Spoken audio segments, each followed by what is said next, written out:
pag uminit na yung kanyang sensor. So doon pa lang yan magkaroon ng contact. So hantayin lang natin ng konti at makikita na natin kung mag-automatic on ba yung fan motor. So ayan, habang nag-antay tayo ay titingnan muna natin.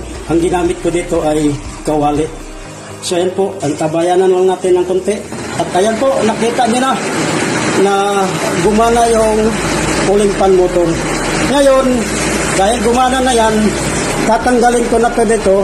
Imagine natin na umikot na yung tubig sa radiator So pag lumamig na naman tong safety sensor, doon naman siya mag-off. Katulad yan, malamig na. So ganun lang ang operasyon ng cooling fan motor. Mag-automatic on siya at automatic off sa pamamagitan ng ECT sensor. So yun po mga boss, sana itong video na to ay mayroon kayong natutunan o inyong nagustuhan.